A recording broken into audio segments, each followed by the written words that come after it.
Pilocarpa has a higher elevation preference as well as a drier habitat preference relative to E. papulosa, which is lower and wetter. So if we try and quantify this habitat variation that we see in terms of looking at environmental niche breadth, you can use a PCA of environmental variables such as bioclimatic layers and soil layers. And what we see is in the two narrowly distributed species, the higher elevation species actually has much smaller niche breadth than the species Bella, which is the lower species. Similarly, that pattern is recapitulated in the widespread species, where we see that the higher and drier Pilocarpa has much smaller niche breadth relative to the lower and wetter E. papulosa, shown in blue. So we know that there's differences in niche breadth, environmental niche breadth, and in range size. And so which one is explaining the difference in concordance? And we see that our axes of variation here are that we have different environmental niche breadth between co-distributed species, but also different range sizes between species with similar niches. So to dissect these patterns and see which one is more important for determining similarity of phylogeographic patterns, I use two metrics, which are really just going to be descriptors of the phylogeographic data. And so keep in mind that our axes of variation line up this way. So we have environmental niche breadth on this axis. Some species have smaller niche breadth, some larger, and some have smaller range size and some have larger range size. They're going to stay in this formation for the next couple slides, which have several plots on them.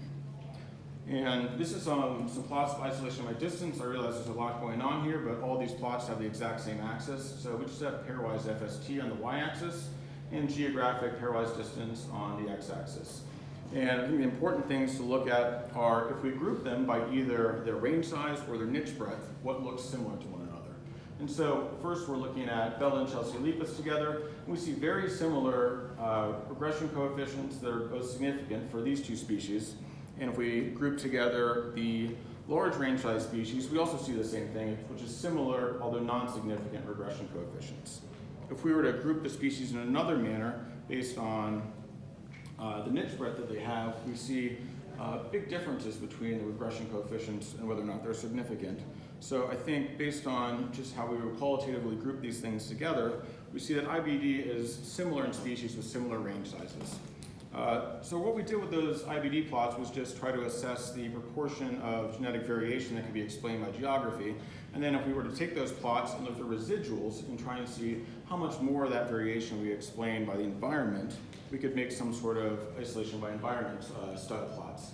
And so here we're just looking at the residuals on the y-axis and then some sort of environmental measure on the x-axis. And so we got this by making an environmental PCA. And a couple of the axes actually happen to be highly correlated with certain bioclimatic variables. And so we see that precipitation is very important for explaining some of the variation in Bella and Speciesspecific with relatively similar regression coefficients. And in E. papulosa and Pilocarpa, the widespread ones, the temperature axis is more important and also explains a more similar amount of the variation. I think if we were to compare things along the amount of environmental niche space, we would see that these comparisons don't line up nearly as well. So I think in summary, just like with IBD, we see that IBD is similar in species with similar range sizes. Okay, so is the message here just that range size is more important than niche breadth? I don't think we can necessarily make that sort of broad generalization. We can maybe say that's occurring for these species. And with our axes of variation, I think we can maybe dissect this a little bit more.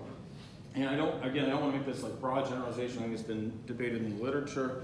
And I think really the more important point here is what we can find out as far as implications for concordance. And so the broad theme that we realize is that concordance decreases as spatial scale increases. And if it was 15 years ago, we'd just say, okay, that was stochastic, uninteresting noise. And it was just because as the spatial scale gets a little bit larger, maybe there's a bigger chance that there are environmental barriers or something like that. And that's why we have species-specific histories. But I think with this decoupled design where we saw these two axes of variation, we can actually tease apart what's going on here. It's not just stochastic noise, but we have these species-specific differences in environmental niche breadth, and they might have driven the different histories so that we see that tipping point. As you increase spatial scale, you start to see that these differences in niche breadth become more important for driving these species-specific patterns on a larger scale.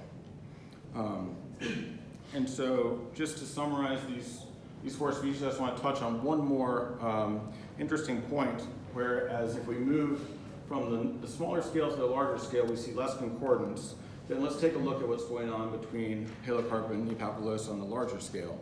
And one explanation might be that there are multiple refugia in one of these species, but not in the other. And you can imagine that might be due to differences in niche breadth. So as we quantify not only the magnitude of difference in niche breadth, but also those different habitat affinities, such as preferring a wetter or drier environment, you can imagine that having a huge impact on, in multiple rounds of glacial cycling, how these species would have been connected throughout time.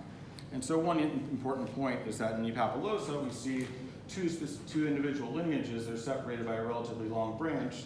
However, that's not really the case in Paleocarpa. This is just a raxanol tree right here, all four of the species rooted with an outgroup. So I think that's a major point that we might have actually teased apart why niche breadth is doing what we're seeing here. So to conclude, in these species, we see that range size is more important for niche breadth for phylogeographic patterns.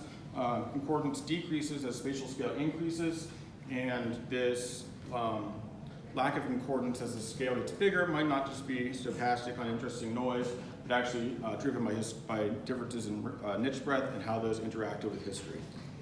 I want to thank some folks from a couple of my labs, and I can take some questions. If we have time, you can get in touch with me.